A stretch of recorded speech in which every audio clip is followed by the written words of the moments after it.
కేటీఆర్ సేన ఆధ్వర్యంలో ముస్తాబాద్లో గలటువంటి గురుకుల పాఠశాలను సందర్శించడం జరిగింది.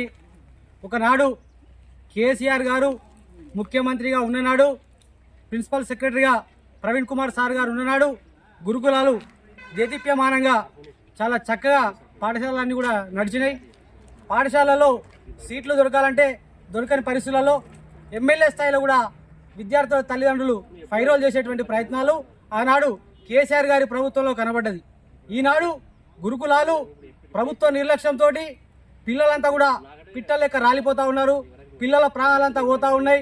ఇక్కడ పర్యవేక్షణ లోపించి ఫుడ్ పాయిజన్ జరిగి చాలామంది పిల్లలు చనిపోతూ ఉన్నారు. 10ల సంఖ్యలో పిల్లలు చనిపోతే కూడా ప్రభుత్వం ఇంకా కూడా ముద్దు నిద్రలోనే ఉన్నదని చెప్పి ఈ సందర్భంగా తెలియజేస్తూ ఉన్నాం.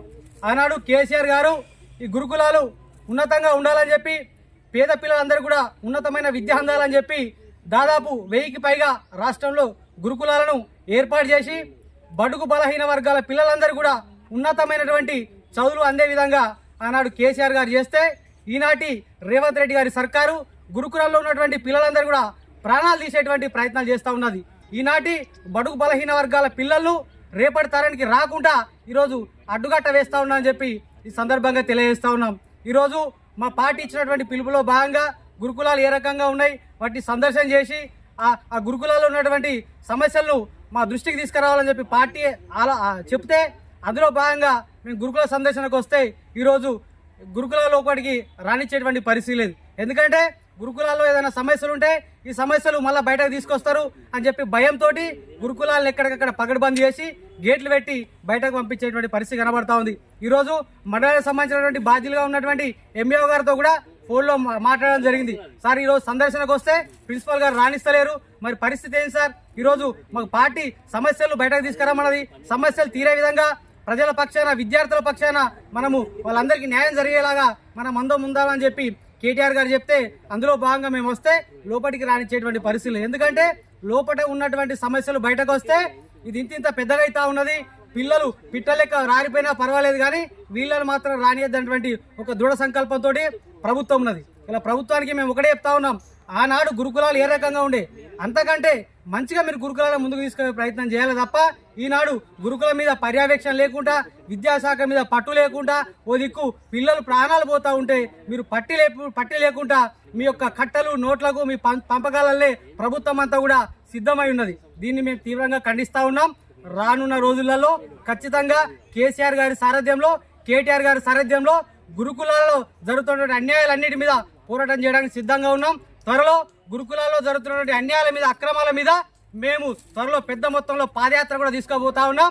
ఖచ్చితంగా గురుకుల పిల్లలకు, పేద పిల్లలకు అన్యాయం ఎక్కడ జరిగినా కానీ బీఆర్ఎస్ పార్టీ, కేటీఆర్ గారి సారథ్యంలో మేమంతా కూడా అండగా ఉంటామని చెప్పి ఈ సందర్భంగా తెలియజేస్తా ఉన్నాం.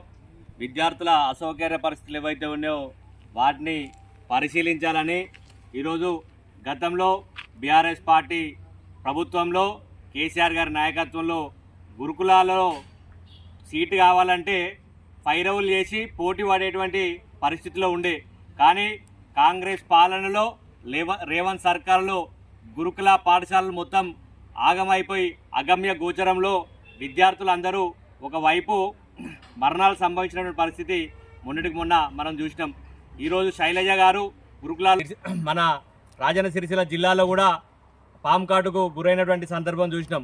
అంటే ఎక్కడ చూసినా రాష్ట్ర వ్యాప్తంగా గురుకులాలలో ఫుడ్ పాయిజనింగ్ అట్లాగే ఇవన్నీ జరిగినటువంటి విషయాలు దృష్టికి వచ్చి అసలు ప్రభుత్వము ఇప్పటి వరకు ఎటువంటి చర్యలు ఎందుకు తీసుకుంటలేదని చెప్పేసి విజిట్ చేయమని, సందర్శన కార్యక్రమాన్ని చేయమని చెప్పేసి రాష్ట్ర వ్యాప్తంగా పిలుపునియడంతోనే కాంగ్రెస్ పార్టీ మొద్దు నిద్ర లేచి ఎక్కడికక్కడ అధికారులను అలాట్మెంట్ చేసింది.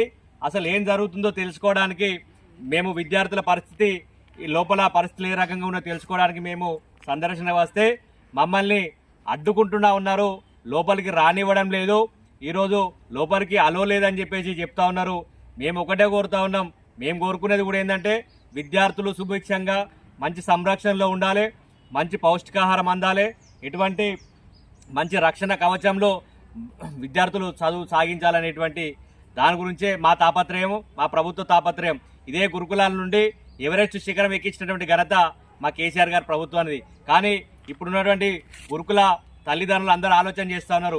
ఈరోజు చాలామంది గురుకుల పాఠశాల నుంచి బట్టలు చదువుకొని విద్యార్థులు ఖాళీ చేసినటువంటి పరిస్థితి, చాలా చోట్ల గురుకులాల్లో సీట్లు మిగిలిపోతా ఉన్నటువంటి పరిస్థితి. బీఆర్ఎస్ ప్రభుత్వ హయాంలో కేసీఆర్ గారి నాయకత్వంలో ఆ రోజు గురుకులాలలో సీట్లు దొరకని పరిస్థితి. సీట్ల కోసం చాలామంది ఏదో రకంగా ఏదో వరతో చెప్పించుకొని సీటు పొందేటువంటి ప్రయత్నం చేస్తే ఈరోజు అటువంటి స్థాయి నుంచి గురుకులాలు ఏ స్థాయికి దిగజారుతూ ఉన్నాయనేటువంటి పరిస్థితి యావత్ తెలంగాణ రాష్ట్రం అంతా చూస్తూ ఉంది.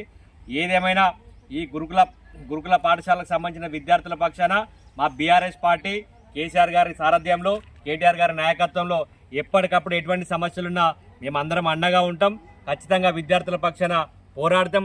త్వరలోనే అవసరమైతే గురుకుల పాఠశాల విద్యార్థుల పక్షాన, గురుకుల విద్యార్థుల కోసం వారికి జరుగుతున్నటువంటి అన్యాయాల గురించి, వారికి జరుగుతున్నటువంటి సమస్యల పట్ల గురించి మేము రాష్ట్ర వ్యాప్తంగా ఆందోళన సిద్ధమై త్వరలోనే వీరి కోసం, గురుకులాల విద్యార్థుల కోసం త్వరలోనే పాదయాత్ర చేస్తామని చెప్పేసి ఈ ప్రభుత్వాన్ని నిలదీస్తాం, ఈ ప్రభుత్వాన్ని నిగ్గుదేలుస్తాం. ఖచ్చితంగా ఈ గురుకుల పాఠశాల పట్ల నిర్లక్ష్యం వహిస్తే మాత్రం ఊరుకునే లేదని చెప్పేసి కూడా తెలియజేస్తా ఉన్నాం.